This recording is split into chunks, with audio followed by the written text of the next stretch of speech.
Vijayanagara channel ವೀಕ್ಷಕರಿಗೆ ನಮಸ್ಕಾರ. ವಿಜಯನಗರ ವಾರ್ತೆಗಳಿಗೆ ಸ್ವಾಗತ. ಮುಖ್ಯಾಂಶಗಳು: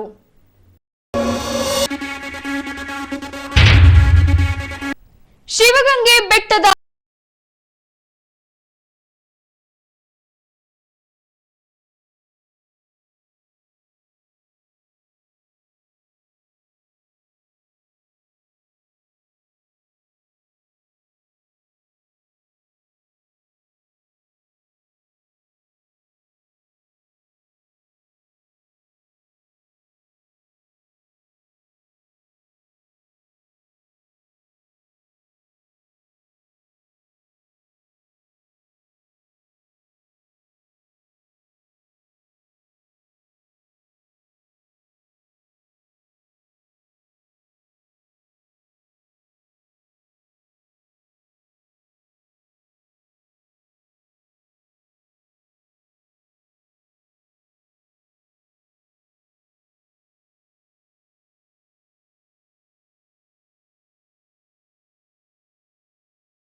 ಗಾಯಗೊಂಡವರನ್ನ ಆಸ್ಪತ್ರೆಗೆ ದಾಖಲು.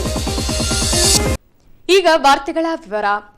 ದಿನಾಂಕ 10ರಂದು ವಿಧಾನಸೌಧದಲ್ಲಿ ನಡೆದ ಕಲಾಪದಲ್ಲಿ ತುಮಕೂರು ಜಿಲ್ಲೆಯ ನೆಲಮಂಗಲ ತಾಲೂಕಿನಲ್ಲಿ ಬರುವ ಶಿವಗಂಗೆ ಬೆಟ್ಟದ ಅಭಿವೃದ್ಧಿ ಕುರಿತಾಗಿ ನೆಲಮಂಗಲ ಶಾಸಕ ಶ್ರೀನಿವಾಸ ಮೂರ್ತಿರವರು ಪ್ರವಾಸೋದ್ಯಮ ಸಚಿವರಿಗೆ ಪ್ರಶ್ನಿಸಲಾಗಿ ಸ್ಥಳಕ್ಕೆ ಭೇಟಿ ನೀಡಿ ಶಿವಗಂಗೆ ಬೆಟ್ಟದ ಅಭಿವೃದ್ಧಿಗೆ ಶ್ರಮ ಜರುಗಿಸಲಾಗುವುದೆಂದು ಸಚಿವ ಆನಂದ್ ಸಿಂಗ್ ರವರು ಉತ್ತರಿಸಿದ್ದಾರೆ. ದಿನಾಂಕ 10ರಂದು ವಿಧಾನಸೌಧದಲ್ಲಿ ನೆಲಮಂಗಲ ವಿಧಾನಸಭಾ ಕ್ಷೇತ್ರದ ಶಾಸಕ ಶ್ರೀನಿವಾಸ ಮೂರ್ತಿರವರು ಶಿವಗಂಗೆ ಬೆಟ್ಟದ ಅಭಿವೃದ್ಧಿಗೆ ಸರ್ಕಾರ ಮುಂದಾಗಬೇಕೆಂದು ತಿಳಿಸುತ್ತಾ ಪ್ರವಾಸೋದ್ಯಮ ಸಚಿವರು ನನ್ನ ಪ್ರಶ್ನೆಗೆ ಉತ್ತರ ನೀಡಬೇಕೆಂದು ಕೋರಿದ್ದಾರೆ. ಇವರ ಪ್ರಶ್ನೆಗೆ ಉತ್ತರಿಸಿದ ಸಚಿವ ಆನಂದ್ ಸಿಂಗ್ ರವರು ದಕ್ಷಿಣ ಕಾಶಿ ಎಂದೇ ಹೇಳಲ್ಪಡುವ ಶಿವಗಂಗೆ ಬೆಟ್ಟದ ಅಭಿವೃದ್ಧಿಗೆ ಈಗಾಗಲೇ 3 ಕೋಟಿ ಮೊತ್ತದ ಅನುದಾನ ಬಿಡುಗಡೆಗೊಳಿಸಲಾಗಿದೆ. ಹೆಚ್ಚುವರಿ ರಸ್ತೆ ಅಭಿವೃದ್ಧಿ ಕುರಿತಾಗಿ ಸ್ಥಳಕ್ಕೆ ಭೇಟಿ ನೀಡಿ ಪರಿಶೀಲಿಸಿ ಜಿಲ್ಲಾಧಿಕಾರಿಗಳಿಂದ ಮಾಹಿತಿ ಪಡೆದು ಶಿವಗಂಗೆ ಬೆಟ್ಟದ ಅಭಿವೃದ್ಧಿಗೆ ಕ್ರಮ ಜರುಗಿಸಲಾಗುವುದೆಂದು ಪ್ರವಾಸೋದ್ಯಮ ಸಚಿವ ಆನಂದ್ ಸಿಂಗ್ ರವರು ಉತ್ತರಿಸಿದರು. ಹಣವನ್ನ ಬಿಡುಗಡೆ ಮಾಡಿದ್ರು, ಅದು FD ನಲ್ಲಿದೆ, ಅದನ್ನು ಕೂಡ ಬಿಡುಗಡೆ ಮಾಡಿ ಅಲ್ಲಿರ್ತಕ್ಕಂಥ ಈ ಒಂದು ಬಹಳ ಪ್ರಸಿದ್ಧವಾದ ದೇವಸ್ಥಾನಕ್ಕೆ ಅಭಿವೃದ್ಧಿ ಮಾಡಕ್ಕೆ ನನಗೆ ಅನುವು ಮಾಡಿಕೊಡ್ಬೇಕು ಅಂತ ಹೇಳ್ಬಿಟ್ಟು ತಮ್ಮ ಮೂಲಕ ನಾನು ಸಚಿವರನ್ನ ಕೇಳ್ತೇನೆ. ಸಭಾಧ್ಯಕ್ಷರೇ, ಸಚಿವರು ಮಾನ್ಯ ಸಭಾಧ್ಯಕ್ಷರೇ, ಶ್ರೀನಿವಾಸ ಮೂರ್ತಿ ಅವರು ಹೇಳಿದ್ದು ಸರ್ಕಾರದ ಗಮನದಲ್ಲಿ ಇದೆ ಸಭಾಧ್ಯಕ್ಷರೇ. ಆದರೆ ಹಂತದಲ್ಲಿ ಈ ದಕ್ಷಿಣ ಕಾಶಿ ಅಂಥೇಳಿ ಶಿವಗಂಗೆ ಬೆಟ್ಟದ ಬಗ್ಗೆ 3 ಕೋಟಿ ಈಗಾಗಲೇ ಬಿಡುಗಡೆ ಮಾಡಿದೆ, ಕಾಮಗಾರಿನೂ ಪೂರ್ಣ ಆಗಿದೆ. ಅದಾದ ನಂತರ ಮತ್ತೆ ಒಂದು 10 ಕೋಟಿಯ ಹಣವನ್ನು ಅವರು ಅಲ್ಲಿ ಅಭಿವೃದ್ಧಿ ಸಲುವಾಗಿ ಅವರು ಕೇಳ್ಕೊಂಡಿದ್ದಾರೆ. ಆದರೆ ನಾವು ನಮ್ಮ ಇಲಾಖೆಯಿಂದ 27/9/2021ರಲ್ಲಿ ನಾವು ಜಿಲ್ಲಾಧಿಕಾರಿಗಳಿಗೆ ಪತ್ರವನ್ನು ಬರೆದಿದ್ದೀವಿ. ಅಲ್ಲಿ ಯಾವ ರೀತಿಯ ಅಭಿವೃದ್ಧಿಗಳು ಬೇಕು, ಅಲ್ಲಿರ್ತಕ್ಕಂಥ ಮೂಲಭೂತ ಸೌಕರ್ಯಗಳಿಗೆ ಏನೇನು ವ್ಯವಸ್ಥೆ ಬೇಕು ಅನ್ನೋದನ್ನು ನಾವು ಪತ್ರವನ್ನು ಬರೆದಿದ್ದೀವಿ. ಇನ್ನೂ ಅಲ್ಲಿಂದ ನಮಗೆ ಯಾವುದೇ ಉತ್ತರ ಬಂದಿಲ್ಲ. ಆದ್ರೂ ಶ್ರೀನಿವಾಸ ಮೂರ್ತಿ ಅವರು ಹೇಳೋದನ್ನು ಸರ್ಕಾರದ ಗಮನದಲ್ಲಿದೆ. ನಾನು ಅಲ್ಲಿಗೆ ಭೇಟಿ ಮಾಡಿ ಅವ್ರ ಜೊತೆಗೆ ಚರ್ಚೆ ಮಾಡಿ ಅಲ್ಲಿ ಬೇಕಾಗಿರ್ತಕ್ಕಂಥ ಯಾತ್ರಿಕರಿಗೆ ಮತ್ತು ಪ್ರವಾಸಿಗರಿಗೆ ಏನು ವ್ಯವಸ್ಥೆ ಮಾಡಬೇಕು ಅನ್ನೋದನ್ನು ಖಂಡಿತವಾಗ್ಲೂ ನಾನು ಮಾಡಿಕೊಡ್ತೀನಿ ಅನ್ನೋದನ್ನು ನಿಮ್ಮ ಮುಖಾಂತರ ಅವರಿಗೆ ತಿಳಿಯಲು ಬಯಸ್ತಾ ಇದ್ದೀನಿ. ಪ್ರಜಾಪಿತ ಬ್ರಹ್ಮಕುಮಾರಿ ಈಶ್ವರಿ ವಿಶ್ವವಿದ್ಯಾಲಯದಲ್ಲಿ ದಿನಾಂಕ 10ರಂದು ಅಂತಾರಾಷ್ಟ್ರೀಯ ಮಹಿಳಾ ದಿನಾಚರಣೆಯನ್ನ ಹಮ್ಮಿಕೊಳ್ಳಲಾಗಿತ್ತು. ಈ ಶುಭ ಸಂದರ್ಭದಲ್ಲಿ ವಿವಿಧ ರಂಗದಲ್ಲಿ ತಮ್ಮದೇ ಆದ ಸಾಧನೆಗೈದ ಮಹಿಳಾ ಸಾಧಕರಿಗೆ ಸನ್ಮಾನಿಸಿ ಪ್ರೋತ್ಸಾಹಿಸಲಾಯಿತು. ಹೊಸಪೇಟೆ ಬ್ರಹ್ಮಕುಮಾರಿ ಈಶ್ವರಿ ವಿದ್ಯಾಲಯದಲ್ಲಿ ದಿನಾಂಕ 10ರಂದು ಸಂಜೆ ಅಂತಾರಾಷ್ಟ್ರೀಯ ಮಹಿಳಾ ದಿನಾಚರಣೆ ಕೈಗೊಳ್ಳಲಾಗಿತ್ತು. ಈ ಶುಭ ಸಂದರ್ಭದಲ್ಲಿ ವಿವಿಧ ರಂಗದಲ್ಲಿ ತಮ್ಮದೇ ಆದ ಸಾಧನೆಗೈದ ಮಹಿಳಾ ಸಾಧಕರಿಗೆ ವಿದ್ಯಾಲಯದ ಸಹೋದರಿಯರಿಂದ ಸನ್ಮಾನಿಸಿ ಪ್ರೋತ್ಸಾಹಿಸಲಾಯಿತು. ಇನ್ನು ಒಳ್ಳೆ ಮೌಲ್ಯಗಳನ್ನ ಅಳವಡಿಸಿಕೊಂಡವರು ಮಾತ್ರ ಸಮಾಜದಲ್ಲಿ ಉತ್ತಮ ಸಾಧನೆ ಮಾಡಲು ಸಾಧ್ಯ. ಹಾಗಾಗಿ ವಿವಿಧ ರಂಗದಲ್ಲಿ ತಮ್ಮದೇ ಆದ ಸಾಧನೆಗೈದ ಮಹಿಳಾ ಸಾಧಕಿಯರನ್ನ ಗುರುತಿಸಿ ಸನ್ಮಾನಿಸುವ ಮೂಲಕ ಪ್ರೋತ್ಸಾಹಿಸಲಾಗಿದೆ ಎಂದು ಸಹೋದರಿಯೊಬ್ಬರು ಈ ವೇಳೆ ತಿಳಿಸಿದ್ದಾರೆ. ಯಾವಾಗ ನಮ್ಮಲ್ಲಿ ಒಳ್ಳೆಯ ಗುಣಗಳು ಮೌಲ್ಯಗಳನ್ನು ನಾವು ತುಂಬಿಕೊಳ್ಳುತ್ತೀವಿ ಆಗ ಸಚ್ಚಾರಿತ್ರವಂತರಾಗಲು ಸಾಧ್ಯ. ಅದಕ್ಕೆ ಹೇಳ್ತಾರೆ ಮೊದಲೆಲ್ಲ ಸ್ತ್ರೀಯರಿಗೆ ಒಂದು ಪೂಜ್ಯ ಸ್ಥಾನ ಇತ್ತು, ಗೌರವ ಇತ್ತು. ಆದ್ರೆ ಈಗ ನೋಡಿದ್ರೆ ಆ ಒಂದು ಸ್ಥಾನ ಕಡಿಮೆ ಆಗಿದೆ. ಹೌದಲ್ಲ? ಅಂದ್ರೆ ಯಾವಾಗ ನಾವು ಪುನಃ ಆ ಒಂದು ಮೌಲ್ಯಗಳನ್ನು ಹೆಚ್ಚಿಸಿಕೊಳ್ಳುತ್ತೀವಿ, ಒಳ್ಳೆ ರೀತಿ ಅವನ್ನೆಲ್ಲ ಬೆಳೆಸ್ಕೊಳ್ತೀವಿ, ಬಳಸ್ತೀವಿ, ಅನೇಕರಿಗೆ ಆದರ್ಶ ಆಗ್ತೀವಿ, ಆಗ ಪುನಃ ಏನಾಗ್ತದೆ? ಪೂಜ್ಯ ಸ್ಥಾನ ಇರ್ತದೆ. ಅದಕ್ಕೆ ಹೇಳ್ತಾರೆ, ಎಲ್ಲಿ ಸ್ತ್ರೀಯರು ಖುಷಿಯಲ್ಲಿರ್ತಾರೋ ಅಲ್ಲಿ ದೇವತೆಗಳು ವಾಸ ಮಾಡ್ತಾರೆ. ಎಲ್ಲಿ ಚಿಂತೆಯಲ್ಲಿ, ದುಃಖದಲ್ಲಿ, ಕಷ್ಟದಲ್ಲಿ ಇರ್ತಾರ, ಅಳತಾ ಇರ್ತಾರಲ್ಲ, ದುಃಖ ಪಡ್ತಿರ್ತಾರ, ಅದು ಆ ಮನೆ ನರಕನೇ. ಯಾಕಂದ್ರೆ ವೈಬ್ರೇಷನ್ ಆ ತರ ನಿರ್ಮಾಣ ಆಗ್ತದೆ. ಇವಾಗ ನಮ್ಮ ಮನಸ್ಸಿನ ವಿಚಾರಗಳನ್ನು ಪರಿಶುದ್ಧ ಇದ್ದಾಗ ಮನೆಯ ವಾತಾವರಣನೂ ಪರಿಶುದ್ಧ ಆಗ್ತದೆ. ಶುದ್ಧವಾದಂತಹ ವಿಚಾರಗಳನ್ನು ಮಾಡ್ತಾ ಇದ್ದಾಗ ಅದಕ್ಕೆ ಏನ್ ಮಾಡ್ತಾರೆ? ಪ್ರತಿದಿನ ಬೆಳಗ್ಗೆ ಸಂಜೆ ಮನೆಯೆಲ್ಲ ವಾತಾವರಣ ಶುದ್ಧ ಆಗಲಿ ಅಂತ ಹೇಳಿ ದೇವರ ಮುಂದೆ ದೀಪ ಬೆಳಗಿಸ್ತಾರೆ. ಏನಾದ್ರೂ ಸಂಜೆ ಟೈಮ್ ಅಂತಂದ್ರೆ ಏನಾದ್ರೂ ಒಂದು ಆಧ್ಯಾತ್ಮಿಕ ಅಂದ್ರೆ ಭಕ್ತಿಯ ಪುಸ್ತಕಗಳನ್ನು, ವ್ರತಗಳನ್ನೆಲ್ಲ ಆಚರಿಸೋದೆಲ್ಲ ಮಾಡ್ತಾ ಇರ್ತಾರೆ. ಆದ್ರೆ ಈಗ ಏನಾಗಿದೆ ಅಂದ್ರೆ ಲೈಫ್ ಸ್ಟೈಲ್ ಸಮಯ ಬದಲಾಗುತ್ತೆ, ಲೈಫ್ ಸ್ಟೈಲ್ ಎಲ್ಲ ಬದಲಾಗುತ್ತೆ. ಏನೆಲ್ಲ ಮಾಡ್ತಾ ಇದ್ದೀವಿ ಅದೆಲ್ಲ ಸ್ಥೂಲವಾದಂತಹ ಆಡಂಬರ ರೀತಿಯಲ್ಲಿ ಆಚರಣೆ ಆಗ್ತಾ ಇದ್ದಾರೆ. ಯಾವ ರೀತಿ ನಾವು ಆಚರಿಸ್ತಾ ಇದ್ದೀವಿ ಅದರ ತಕ್ಕಂತೆ ನಮ್ಮ ಮನಸ್ಸಿನಲ್ಲಿ ಒಂದು ಭಕ್ತಿ ಇರ್ಬೋದು, ಶ್ರದ್ಧೆ ಇರ್ಬೋದು. ಅದನ್ನೆಲ್ಲ ನೋಡಿದಾಗ ಹೋಲಿಸ್ಕೊಂಡ್ರೆ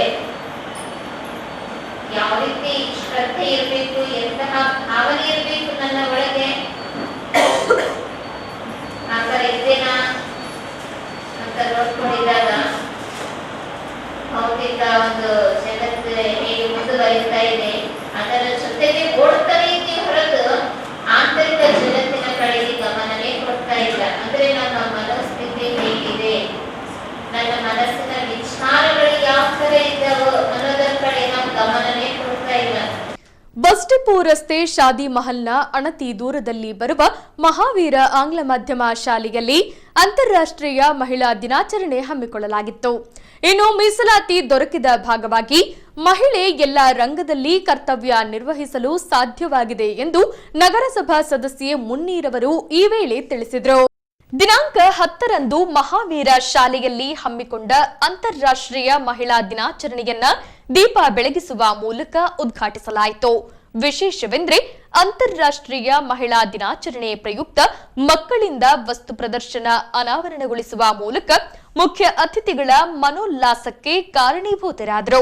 ಬಳಿಕ ನಗರಸಭಾ ಸದಸ್ಯೆ ಮುನ್ನೀರವರು ಮಾತನಾಡಿ, ಮಹಿಳೆಯರಿಗೆ 50% ಮೀಸಲಾತಿ ದೊರೆತ ಹಿನ್ನೆಲೆಯಲ್ಲಿ ಮಹಿಳೆ ಎಲ್ಲಾ ರಂಗದಲ್ಲಿ ಕರ್ತವ್ಯ ನಿರ್ವಹಿಸುವ ಮೂಲಕ ಪುರುಷರಿಗೆ ಸರಿಸಮಾನಳಾಗಿ ನಿಂತಿದ್ದಾಳೆಂದರು. ನಾವು ಅರ್ಧದಷ್ಟಕ್ಕಿಂತ ಹೆಚ್ಚಾಗಿ ಮಹಿಳೆಯರಿದ್ದೀವಿ.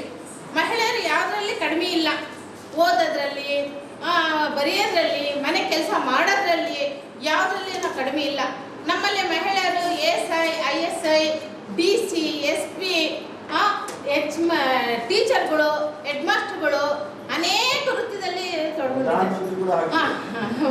ಪ್ರಧಾನಮಂತ್ರಿಗಳು ಆಗಿದ್ದಾರೆ.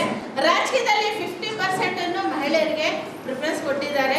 ಅದಕ್ಕೆ ಮಹಿಳೆಯರು ಯಾವುದೇ ಅದು ನಮಗೆ ಬಂದಂಥ ಸೌಲಭ್ಯಗಳು ಬಿಡಬಾರ್ದು. ನಾವೆಲ್ಲ ಹೆಚ್ಚಿನ ಮಟ್ಟದಲ್ಲಿ ಮಹಿಳೆಯರು ನಾವು ಏನನ್ನದು ತೋರಿಸ್ಕೊಡ್ಬೇಕು. ಬರೀ ಮನೆಯಲ್ಲಿ ಅಡುಗೆ ಮಾಡೋಕ್ಕೆ ಸೀಮಿತ ಇಲ್ಲ. ಮಹಿಳೆಯರು ಹೌದಾ? ಮಹಿಳೆಯರಲ್ಲಿ ಅನೇಕ ರೂಪಗಳಿದ್ದಾವೆ. ತಾಯಿ ರೂಪ, ಮಗಳು ರೂಪ, ತಂಗಿ ರೂಪ, ಪತ್ನಿ ರೂಪ, ಅನೇಕ ರೂಪ ಇದ್ದಾರೆ.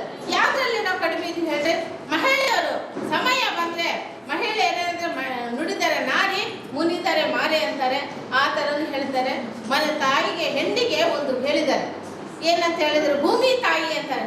ಹೆಣ್ಣಿಗೆ ಅದನ್ನು ಒಂದು ಹೇಳಿರ್ತಾರೆ, ಭೂಮಿ ತಾಯಿ ಅಮ್ಮ ಫಸ್ಟ್ ಅಂತೇಳಿ.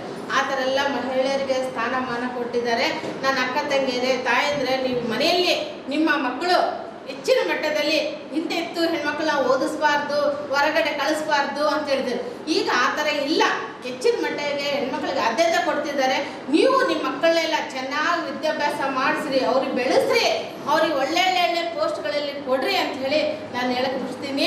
ಬರೀ ಮನ್ಯಾಗ ಕೆಲಸ ಮಾಡಿ ಮನೆಯಲ್ಲೇ ಮಾತ್ರ ಹೆಣ್ಮಕ್ಳು ಕೊಡಬೇಡ್ರಿ. ನಾನು ದಯವಿಟ್ಟು ಇದು ಯಾಕೆ ಹೇಳ್ತೀನಿ ಅಂದರೆ, ನಾನು ಒಂದು ಬಡ ಕುಟುಂಬದಿಂದ ಬಂದಿದ್ದಂಥ ಮಹಿಳೆಯರು, ನಾನು 17 ವರ್ಷದಲ್ಲಿ ಪಕ್ಷದಲ್ಲಿ ಒಂದು ಸೇವೆ ಮಾಡ್ಕೊಂತ ಸೋಷಲ್ ವರ್ಕ್ ಅಂತ ಮಾಡ್ತಿದ್ದೆ. ನಾನು ಬರೀ ಇದಕ್ಕೆ ಸೀಮಿತ ಇಲ್ಲ, ಬರೀ ಮನೆ ಕೆಲಸ ಸೋಷಲ್ ವರ್ಕ್ ಮಾಡೋಕ್ಕೆ ಸೀಮಿತ ಇಲ್ಲ. ನಾನು ಇನ್ನು ವಾರ್ಡ್ ಕೌನ್ಸಿಲರ್ ಆಗಬೇಕು, ನಾನು ಜನರ ಕೆಲಸ ಮಾಡಬೇಕು, ಅವ್ರ ಸೇವೆ ಮಾಡ್ಬೇಕಂತೇಳಿ ಹಠ ದೊಡ್ದು ಕೆಲಸ ಮಾಡಿದ್ದಕ್ಕೆ ನನಗೆ ಈ ದಿನ ಈ ಫಲ ಸಿಕ್ಕಿದೆ. ಬಳಿಕ ಮಹಾವೀರ ಶಾಲೆಯ ಆಡಳಿತ ಮಂಡಳಿಯ ಮುಖ್ಯಸ್ಥರು ಮಾತನಾಡಿ, ಸಮಾಜದ ಪರಿವರ್ತನೆ ಹಾಗೂ ಸುಧಾರಣೆಯಲ್ಲಿ ಮಹಿಳೆಯರ ಪಾತ್ರ ಅಪಾರ. ಹಾಗಾಗಿ ಭಾರತ ಸ್ತ್ರೀ ಪ್ರಧಾನ ದೇಶವಾಗಿ ಹೊರಹೊಮ್ಮಿದ ಭಾಗವಾಗಿ ಈ ದೇಶದಲ್ಲಿ ಮಹಿಳೆಯರನ್ನ ಪೂಜ್ಯನೀಯ ಭಾವನೆಯಿಂದ ನೋಡಲಾಗುತ್ತದೆ ಎಂದರು. एक ही बात कहूँगा कि हर सफल इंसान के पीछे औरत का हाथ होता है. कोई भी आप देख लीजिए, यदि घर में उसके एटमॉस्फेयर अच्छा नहीं है तो वो इंसान कभी सफल नहीं हो सकता. और घर में सफल जो अच्छा एटमॉस्फेयर है वो एक औरत ही दे सकती है. इसके अलावा सबसे ज़्यादा रिस्पॉन्सिबिलिटी यदि आदमी और औरत में देखें तो औरत ही सबसे ज़्यादा रिस्पॉन्सिबिलिटी उठाती है और अपने अधिकार का दुरुपयोग कभी नहीं करती. औरत कभी भी अपने कर्तव्यों के प्रति ज़्यादा सजग रहती है. इसलिए यदि आप आदमी और औरत में किसी को महान माने तो कोई डाउट नहीं है कि औरत महान है. आप देख लीजिए, विष्णु में भी कैसे बोलते हैं, पहले लक्ष्मी विष्णु बोलते हैं, सीता में राम सीता में भी सीता राम बोलते हैं, और कृष्ण में भी राधा कृष्णा बोलते हैं. तो औरत को पहले आगे क्यों रखा है? औरत अपनी जवाबदारी ज़्यादा लेती है और अधिकार के प्रति कम, उसको अधिकार यदि कम मिले तो भी वो संतोष करती है.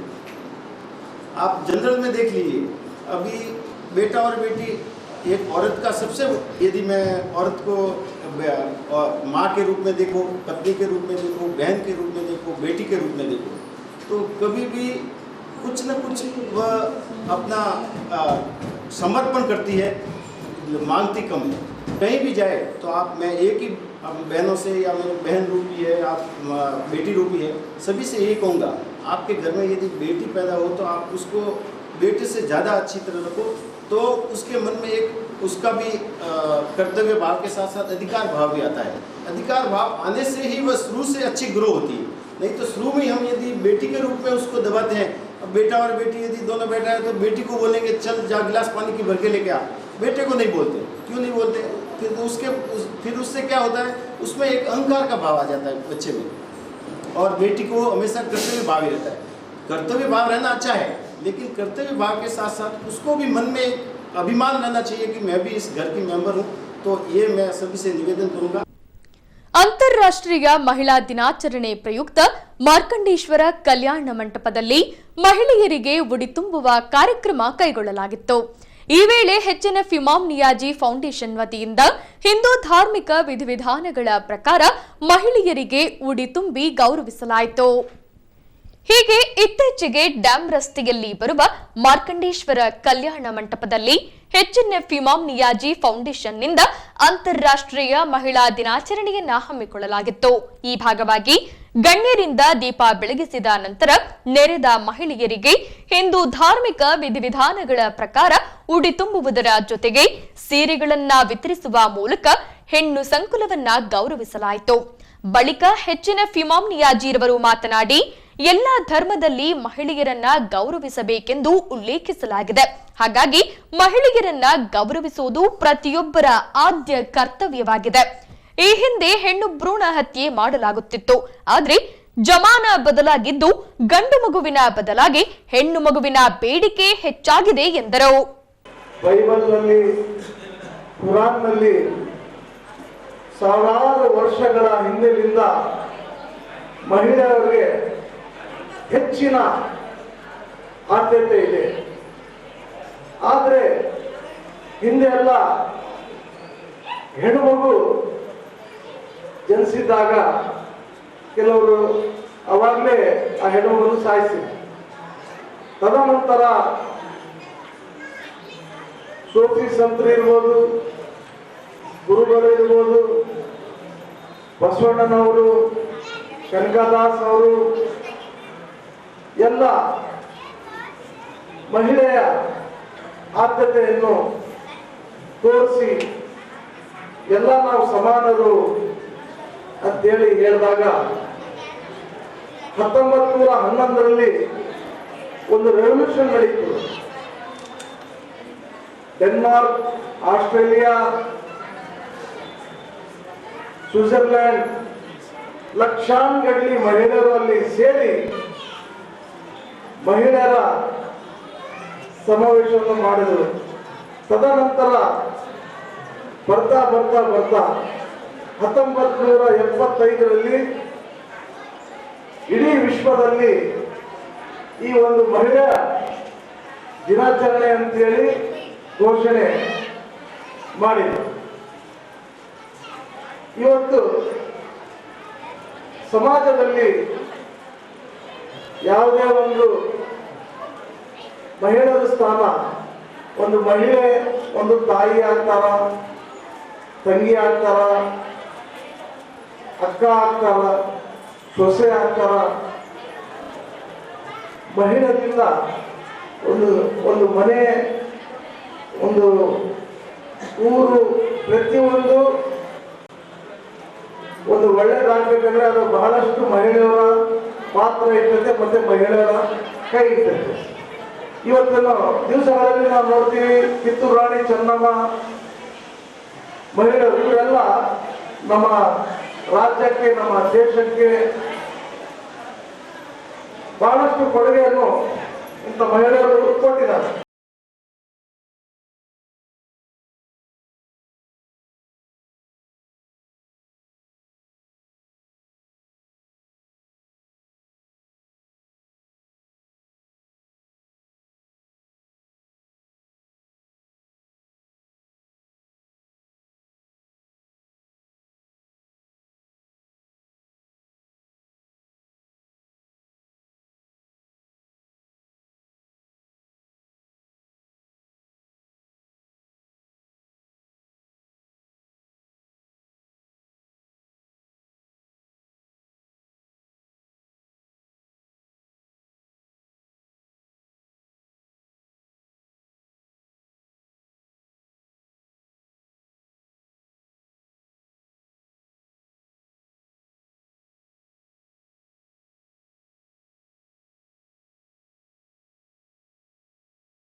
ಹೊಸಪೇಟೆ ನಗರಸಭಾ ವ್ಯಾಪ್ತಿಗೆ ಬರುವ ವಿವಿಧ ವಾರ್ಡ್ಗಳಲ್ಲಿನ ರಸ್ತೆಗಳ ಅಭಿವೃದ್ಧಿಗಾಗಿ ನಗರಸಭೆಯಿಂದ ಅನುದಾನ ಒದಗಿಸಲಾಗುತ್ತದೆ.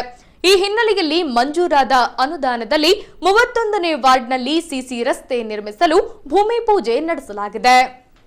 ಹೊಸಪೇಟೆ ಸಂಡೂರು ರಸ್ತೆ ಅಗ್ನಿಶಾಮಕ ದಳದ ಕಚೇರಿ ಹಿಂಬದಿ ರಸ್ತೆ ಅಭಿವೃದ್ಧಿಪಡಿಸಲು ಹೊಸಪೇಟೆ ನಗರಸಭೆಯಿಂದ 11 ಲಕ್ಷ ಮೊತ್ತದ ಅನುದಾನ ಒದಗಿಸಲಾಗಿದೆ. ಈ ಭಾಗವಾಗಿ 31ನೇ ವಾರ್ಡಿನ ನಗರಸಭಾ ಸದಸ್ಯ ಹಾಗೂ ಸ್ಥಾಯಿ ಸಮಿತಿ ಅಧ್ಯಕ್ಷರೂ ಆಗಿರುವ ತಾರೇಹಳ್ಳಿ ಜಂಬುನಾಥ್ರವರು 31ನೇ ವಾರ್ಡಿನ ಮುಖಂಡರ ಸಹಭಾಗಿತ್ವದಲ್ಲಿ ಸಿಸಿ ರಸ್ತೆ ಕಾಮಗಾರಿ ಪ್ರಾರಂಭಿಸಲು ಭೂಮಿ ಪೂಜೆ ನೆರವೇರಿಸಿದರು. ಇನ್ನು ಗುತ್ತಿಗೆದಾರರು ಕಳಪೆ ಕಾಮಗಾರಿ ಮಾಡಬಾರದು, ಅದೇ ರೀತಿ ಅಭಿವೃದ್ಧಿ ಕಾಮಗಾರಿಗೆ ಸಾರ್ವಜನಿಕರು ಸಹಕರಿಸಬೇಕೆಂದು ನಗರಸಭಾ ಸ್ಥಾಯಿ ಸಮಿತಿ ಅಧ್ಯಕ್ಷ ತಾರೇಹಳ್ಳಿ ಜಂಬುನಾಥ್ರವರು 31ನೇ ವಾರ್ಡ್ನ ನಿವಾಸಿಗರಲ್ಲಿ ಕೋರಿಕೊಂಡರು. ಇವತ್ತಿನ ದಿನ STP ಅನುದಾನದಲ್ಲಿ 11 ಲಕ್ಷ CC ರಸ್ತೆ ಕಾಮಗಾರಿಗೆ ಚಾಲನೆ ಕೊಡ್ತಾ ಇದ್ದೀವಿ. ಅದು ನಮ್ಮ ನೆಚ್ಚಿನ ಜನಪ್ರಿಯ ಶಾಸಕ ಆನಂದ್ ಸಿಂಗ್ ಸರ್ ಅವರ ನೇತೃತ್ವದ ಅನುದಾನದಲ್ಲಿ ಇವತ್ತಿನ ದಿನ ನಮ್ಮ ಪೈರಾಬ್ ಹಿಂಭಾಗದಲ್ಲಿ ಭಾಳ ದಿನದಿಂದ ಈ ರಸ್ತೆ ದುರಸ್ತಿ ಆಗಿತ್ತು. ಅದು ನಾವು ಮೊನ್ನೆ ಸಾರ್ ಗಮನಕ್ಕೆ ತಂದಮೇಲೆ ಸಾರ್ ಇದನ್ನು 11 ಲಕ್ಷ ನಮಗೆ CC ರಸ್ತೆಗೆ ಅನುದಾನ ನೀಡಿದ್ದಾರೆ. ಇವತ್ತಿನ ದಿನ ಅಂತ ನಮ್ಮ ಶಾಸಕ ಸಿಗಬೇಕಂದ್ರೆ ನಮ್ಮ ವಿಜಯನಗರ ಜಿಲ್ಲೆ ಹಾಗೂ ವಿಜಯನಗರ ಕ್ಷೇತ್ರ ಪುಣ್ಯ ಮಾಡಬೇಕು. ಯಾಕಂದರೆ ಅವರು ಒಬ್ಬ MLA ಅಂದರೆ ಸಾಮಾನ್ಯ ಅಲ್ಲ. ಇಡೀ ಒಂದು ಏರಿಯಾನವ್ರ ಮನೆ ರೀತಿ ಹೆಂಗೆ ಸ್ವಚ್ಛತೆ ಮಾಡ್ಬೇಕು ಆ ರೀತಿ ಸ್ವಚ್ಛತೆಯಾಗಿ ಎಲ್ಲ ಇಡೀ ಸ್ಲಮ್ ಭಾಗದಲ್ಲಿ ಬಂದು ವೀಕ್ಷಣೆ ಮಾಡಿ ಈ ರೀತಿ ಗ್ರಾಂಟ್ ಕೊಡ್ತಾ ಇದ್ದಾರೆ. ಅವರಿಗೆ ನಮ್ಮ ಏರಿಯಾದ ಪರವಾಗಿ ನಮ್ಮ 31ನೇ ವಾರ್ಡಿನ ಪರವಾಗಿ ಹೃತ್ಪೂರ್ವಕವಾಗಿ ಧನ್ಯವಾದವನ್ನು ಹೇಳ್ತಾ ನಾನು 4 ಮಾತು ಮುಗಿಸ್ತಾ ಇದ್ದೀನಿ. ಪರಿಶಿಷ್ಟ ಪಂಗಡಕ್ಕೆ 7.5% ಮೀಸಲಾತಿ ಕಲ್ಪಿಸುವಂತೆ ವಾಲ್ಮೀಕಿ ನಾಯಕ ಸಮುದಾಯದಿಂದ ಕಳೆದೆರಡು ದಶಕಗಳಿಂದ ಹೋರಾಟ ನಡೆಸಿಕೊಂಡು ಬರಲಾಗುತ್ತಿದೆ. ಆದರೆ ಫಲಿತಾಂಶ ಮಾತ್ರ ಶೂನ್ಯವಾಗಿರುವ ಹಿನ್ನೆಲೆಯಲ್ಲಿ ರಾಜನಹಳ್ಳಿ ವಾಲ್ಮೀಕಿ ಗುರುಪೀಠದ ಪ್ರಸನ್ನಾನಂದ ಸ್ವಾಮಿಗಳು ಫೆಬ್ರವರಿ 10ರಿಂದ ಮೀಸಲಾತಿ ಹೆಚ್ಚಳಕ್ಕಾಗಿ ಆಗ್ರಹಿಸಿ ಬೆಂಗಳೂರಿನಲ್ಲಿ ಅಹೋರಾತ್ರಿ ಧರಣಿ ನಿರತರಾಗಿದ್ದಾರೆ. ಹೀಗೆ ವಾಲ್ಮೀಕಿ ನಾಯಕ ಸಮುದಾಯದ ಹಿತದೃಷ್ಟಿಯಿಂದಾಗಿ ಬೆಂಗಳೂರಿನ ಸ್ವತಂತ್ರ ಉದ್ಯಾನವನದಲ್ಲಿ ಪ್ರಸನ್ನಾನಂದ ಸ್ವಾಮಿಗಳಿಂದ 7.5 ಮೀಸಲಾತಿ ಹೆಚ್ಚಳಕ್ಕೆ ಆಗ್ರಹಿಸಿ ಕಳೆದ 30 ದಿನಗಳಿಂದ ಅಹೋರಾತ್ರಿ ಧರಣಿಯನ್ನ ಕೈಗೊಂಡಿದ್ದಾರೆ. ಈ ಹಿನ್ನೆಲೆಯಲ್ಲಿ ಶ್ರೀಗಳ ಅಹೋರಾತ್ರಿ ಧರಣಿಗೆ ಬೆಂಬಲಿಸಿರುವ ಹೊಸಪೇಟೆ ನಾಯಕ ಸಮುದಾಯದ ಯುವ ಪಡೆಯು ಬೆಂಗಳೂರಿಗೆ ತೆರಳುತ್ತಿದ್ದಾರೆ. ಇನ್ನು ಶ್ರೀಗಳು ಮೀಸಲಾತಿ ಹೆಚ್ಚಳಕ್ಕಾಗಿ ಆಗ್ರಹಿಸಿ ಕಳೆದ 30 ದಿನಗಳಿಂದ ಅಹೋರಾತ್ರಿ ಧರಣಿ ನಿರತರಾಗಿದ್ದಾರೆ. ಸರ್ಕಾರ ಈವರೆಗೂ ಮೀಸಲಾತಿ ಕುರಿತಾಗಿ ಸಕಾರಾತ್ಮಕವಾಗಿ ಧ್ವನಿ ಎತ್ತಿಲ್ಲ. ಹಾಗಾಗಿ ಶ್ರೀಗಳ ಹೋರಾಟಕ್ಕೆ ಬೆಂಬಲಿಸಿ ದಾನಿಗಳ ಸಹಾಯದಿಂದ ಬಸ್ ಮೂಲಕ 100ಕ್ಕೂ ಅಧಿಕ ವಾಲ್ಮೀಕಿ ನಾಯಕ ಯುವ ಪಡೆಯು ಬೆಂಗಳೂರಿಗೆ ತೆರಳಿ ಮೀಸಲಾತಿ ಹೆಚ್ಚಳಕ್ಕಾಗಿ ಶ್ರೀಗಳಿಂದ ಕೈಗೊಂಡಿರುವ ಅಹೋರಾತ್ರಿ ಧರಣಿಗೆ ಬೆಂಬಲ ಸೂಚಿಸಲಾಗುತ್ತಿದೆ ಎಂದು ರಾಜನಹಳ್ಳಿ ವಾಲ್ಮೀಕಿ ಗುರುಪೀಠದ ಜಿಲ್ಲಾ ಧರ್ಮದರ್ಶಿ ಜಂಬಯ್ಯ ನಾಯಕ್ರವರು ತಿಳಿಸಿದ್ದಾರೆ. ಜೈ ವಾಲ್ಮೀಕಿ. ಜೈ ವಾಲ್ಮೀಕಿ. ಜೈ ವಾಲ್ಮೀಕಿ. ಇವತ್ತು ವಾಲ್ಮೀಕಿ ಸಮುದಾಯದ ಗುರುಪೀಠದ ಪೀಠಾಧಿಪತಿಗಳಾದಂಥ ವಾಲ್ಮೀಕಿ ಪ್ರಸನ್ನ ಮಹಾಸ್ವಾಮೀಜಿಯವರು ಮೀಸಲಾತಿ ಹೆಚ್ಚಳಕ್ಕಾಗಿ ಫೆಬ್ರವರಿ 10ರಿಂದ ಇಂದಿವರೆಗೂ ಬೆಂಗಳೂರಿನ ಫ್ರೀಡಮ್ ಪಾರ್ಕ್ನಲ್ಲಿ ಅಹೋರಾತ್ರಿ ಧರಣಿ ಸತ್ಯಾಗ್ರಹವನ್ನು ಮಾಡ್ತಾ ಇದ್ದಾರೆ. ಇಂದಿಗೂ 30 ದಿನ ಕಳೆದರೂ ಕೂಡ ಸರ್ಕಾರ ಯಾವುದೇ ರೀತಿಯಿಂದ ಸ್ಪಂದನೆ ಮಾಡ್ತಾ ಇಲ್ಲ. ಅದೇ ರೀತಿ ಕೂಡ ಇವತ್ತೇನು ಮೀಸಲಾತಿ ಹೆಚ್ಚಳವನ್ನು ಮತ್ತೆ ನಾವು ಈ ಹೊಸಪೇಟೆ ತಾಲೂಕಿನಲ್ಲಿರ್ತಕ್ಕಂಥ ಮತ್ತು ನಮ್ಮ ನಗರದಲ್ಲಿರ್ತಕ್ಕಂಥ ನಮ್ಮ ಸ್ನೇಹಿತರೆಲ್ಲರೂ ಸೇರಿಕೊಂಡು ಹೆಚ್ಚಿನ ಸಂಖ್ಯೆ ಭಾಗವಹಿಸಬೇಕು ಅಂಥೇಳಿ ನಾವು ನಾಳೆ ಬೆಳಗಿನ ಜಾವ 4 ಗಂಟೆಗೆ ಸುಮಾರು 100 ಜನಸಂಖ್ಯೆಯನ್ನು ನಾವು ಕರೆದುಕೊಂಡು ಹೋಗಿ ಪ್ರತಿಭಟನೆ ಭಾಗವಹಿಸುವಂಥ ಕೆಲಸ ನಮ್ಮ ಸ್ನೇಹಿತರೆಲ್ಲರೂ ಸೇರಿ ಮಾಡ್ತಾ ಇದ್ದಾವೆ. ನಾವು ಬೇರೆಯವ್ರನ್ನ ನಮ್ಮ ಸಮುದಾಯದ ಒಬ್ಬ ಮುಖಂಡ ಬ್ಯಾಲಳು ವೀರೇಶ್ ಅವರು ಜಿಂದಾಲಲ್ಲಿ ನೌಕರಿ ಕೆಲಸನ ಮಾಡ್ತಿದ್ದಾರೆ. ಅವ್ರನ್ನ ನಾವು ಮನವಿಯನ್ನು ಮಾಡಿಕೊಂಡಾಗ ಏನು ಈ ಪ್ರತಿಭಟನೆ ಭಾಗವಹಿಸಲಿಕ್ಕೆ ನಮಗೆ ಒಂದು ಬಸ್ಸಿನ ವ್ಯವಸ್ಥೆ ಮಾಡಿಕೊಡಿ ಅಂತ ಅಣ್ಣವ್ರನ್ನ ಕೇಳಿದಾಗ ಅವರು ಸ್ವಇಚ್ಛೆಯಿಂದ ಸಂತೋಷದಿಂದ ಮಾಡಿಕೊಟ್ಟಿದ್ದಾರೆ. ಹೊಸಪೇಟೆಯಲ್ಲಿ ವಾಹಿನಿ ಮುಖಾಂತರ ತಿಳಿಸಿದ್ರೆ ಅಂದರೆ ಹೊಸಪೇಟೆಯಲ್ಲಿರ್ತಕ್ಕಂಥ ನಮ್ಮ ಸಮುದಾಯದವರು ಮತ್ತು ಇತರೆ ಸಮುದಾಯದವರು ಈ ಏನು ಮೀಸಲಾತಿಗೆ ಬರುವಂಥ ಒಳಪಡುವಂಥ ಸಮುದಾಯದವರು ಎಲ್ಲರೂ ಸೇರಿ ಈ ಪ್ರತಿಭಟನೆಗೆ ಬೆಂಗಳೂರು ಫ್ರೀಡಮ್ ಪಾರ್ಕ್ನಲ್ಲಿಗೆ ಬರಬೇಕು, ಭಾಗವಹಿಸಬೇಕು, ಈ ಬೆಂಬಲವನ್ನು ಸೂಚಿಸಬೇಕಂತೇಳಿ ಈ ವಿಜಯನಗರ ಚಾನಲ್ ಮುಖಾಂತರ ನಾನು ಮನವಿಯನ್ನು ಮಾಡಿಕೊಳ್ಳುತ್ತೇನೆ. ಈಗ ರಸ್ತೆ ಅಪಘಾತದ ಕುರಿತು ವರದಿ. ಹೊಸಪೇಟೆಯಿಂದ ಹಗರಿಬೊಮ್ಮನಹಳ್ಳಿಗೆ ತೆರಳುವ ಮಾರ್ಗದಲ್ಲಿನ ನಂದಿಬಂಡಿ ಗ್ರಾಮದ ಬಳಿ ಕೆಎಸ್ಆರ್ಟಿಸಿ ಬಸ್ ಹಾಗೂ ಟ್ರ್ಯಾಕ್ಟರ್ ನಡುವೆ ಮುಖಾಮುಖಿ ಡಿಕ್ಕಿಯಾಗಿದೆ. ಅದೃಷ್ಟವಶಾತ್ ಟ್ರ್ಯಾಕ್ಟರ್ ಚಾಲಕ ಕೂದಲೆಳೆಯಲ್ಲಿ ಪ್ರಾಣಾಪಾಯದಿಂದ ಪಾರಾಗಿದ್ದಾರೆ. ಬಸ್ನಲ್ಲಿದ್ದ 5-6 ಪ್ರಯಾಣಿಕರಿಗೆ ಚಿಕ್ಕ ಪುಟ್ಟ ಗಾಯಗಳಾಗಿವೆ. ಈ ಎಲ್ಲಾ ಗಾಯಾಳುಗಳನ್ನ ಹೊಸಪೇಟೆ ಉಪವಿಭಾಗ ಮಟ್ಟದ ಸರ್ಕಾರಿ ಆಸ್ಪತ್ರೆಗೆ ದಾಖಲಿಸಿ ಚಿಕಿತ್ಸೆ ಕೊಡಿಸಲಾಗಿದೆ. ಅತಿಯಾದ ವೇಗ ಪ್ರಾಣಕ್ಕೆ ಅಪಾಯ ಎಂಬ ವಿಷಯವನ್ನ ಪ್ರತಿಯೊಂದು ವಾಹನದ ಚಾಲಕರು ಅರಿತುಕೊಂಡಲ್ಲಿ ಇಂತಹ ಅವಘಡಗಳಿಗೆ ಬ್ರೇಕ್ ಹಾಕಬಹುದಾಗಿದೆ. ಇದೀಗ ಪೊಲೀಸ್ ಪ್ರಕಟಣೆ. ಎಷ್ಟೇ ಹಳೆಯ ಬಂಗಾರವಿರಲಿ, ಪಾಲಿಶ್ ಮಾಡಿದ ಮೇಲೆ ಹೊಸದೇ ರೀತಿಯಲ್ಲಿ ಕಾಣ್ತದೆ ತಾಯಿ, ನೋಡಿ.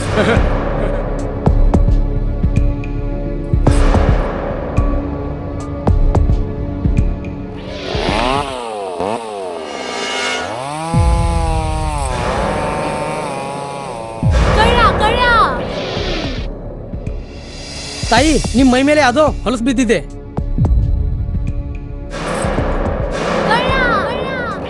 ಇಲ್ಲಿ ತಾಯಿ, ನಾನು ಪೊಲೀಸ್.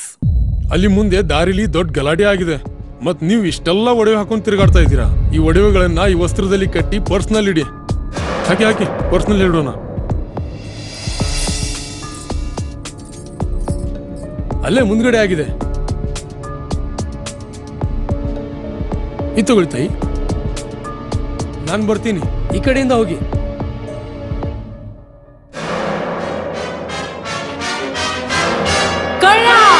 ಇಂತಹ ಮೋಸದ ಸಂಗತಿ ನಿಮಗೂ ನಡೆಯಬಹುದು. ತಮ್ಮ ಬೆಲೆ ಬಾಳುವ ಒಡವೆ ಆಭರಣ ವಸ್ತುಗಳನ್ನು ಎಚ್ಚರಿಕೆಯಿಂದ ಕಾಪಾಡಿ.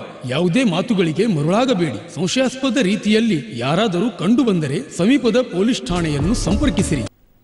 ಈಗ ಕೊನೆಯಲ್ಲಿ ಮತ್ತೊಮ್ಮೆ ವಾರ್ತೆಗಳ ಮುಖ್ಯಾಂಶಗಳು.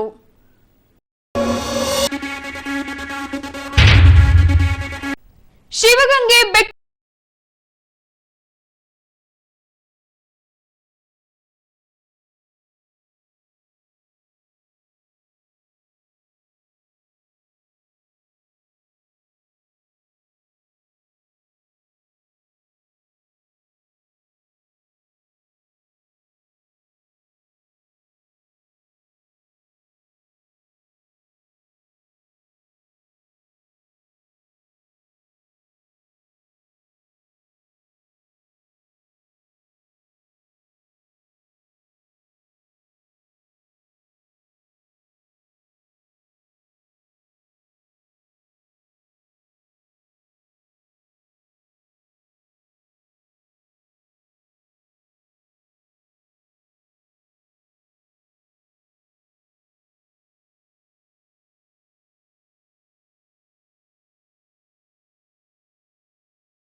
ಪುಟ್ಟ ಗಾಯಗೊಂಡವರನ್ನ ಆಸ್ಪತ್ರೆಗೆ ದಾಖಲು. ಇಲ್ಲಿಗೆ ವಾರ್ತಾ ಪ್ರಸಾರ ಮುಕ್ತಾಯವಾಯಿತು. ದೈನಂದಿನ ಆಗುಹೋಗುಗಳ ಮಾಹಿತಿಗಾಗಿ ವೀಕ್ಷಿಸಿ ವಿಜಯನಗರ ಸುದ್ದಿವಾಹಿನಿ. ನಾನು ತೇಜಸ್ವಿನಿ ಪಿ ಪಾಟೀಲ್. ನಮಸ್ಕಾರ.